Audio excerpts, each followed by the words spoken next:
Start with the 2014 to 2015 season at Barcelona. Neymar teams up with Lionel Messi and Luis Suarez to form MSN. The greatest trio. Right, and they didn't just win. They secured a historic treble. I mean, together they scored an insane 122 combined goals. Neymar alone contributed 39 goals, including 10 in the Champions League. Which is just staggering. It really is. To me, it is like a musical supergroup where everyone is a lead singer, yet the harmony is completely flawless. But here is the catch. It was a supergroup where Messi was the one writing all the songs. Right.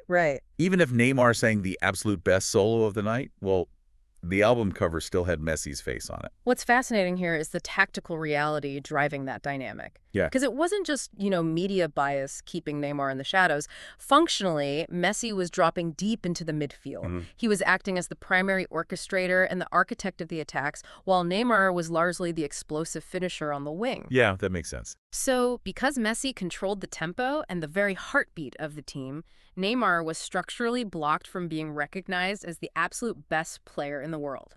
He was playing the best football of his life, but he was stuck finishing third in the Ballon d'Or voting. Which totally explains the frustration, I think. If you hit absolute perfection and still feel like an understudy, well, it triggers a completely logical, ego-driven desire to leave. Oh, absolutely. If you want the crown, you cannot live in the king's castle.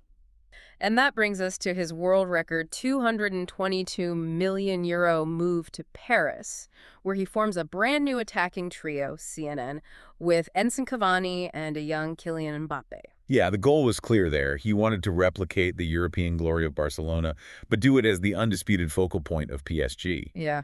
But the reality, however, was a stark contrast. Here's where it gets really interesting, because I'm actually a bit confused by the narrative these documentaries present. How so? Well, they frame his time at PSG as a massive disappointment, but look at the stats. I mean, they achieved sheer domestic dominance. They even secured a domestic treble in the 1920 season and made it all the way to a Champions League final, ultimately suffering a devastating 1-0 loss to Bayern Munich. For almost any other player in history, that run is a monumental success. Why is it considered a failure for Neymar? If we connect this to the bigger picture, the failure wasn't really about the domestic trophies. It was about the mechanism of his decline. Okay. He went to Paris to put the team on his back in Europe, but his body physically failed him. He suffered recurring metatarsal and ankle injuries. Oh, the foot injuries, right? Exactly. A metatarsal fracture doesn't just keep you off the pitch. It fundamentally damages the intricate mechanics of your foot. Yeah, that's brutal. It is. It saps the exact explosive acceleration and sharp-cutting movements a winger like Neymar relies on to beat defenders. So, right as the crucial Champions League knockout stages began each year, he was either sidelined or just a step slow. Wow. And while he was in the medical room, Mbappe's star was rising so fast that Neymar found himself being overshadowed all over again, but this time on his own team. Right under his nose. Exactly. And then comes the ultimate plot twist.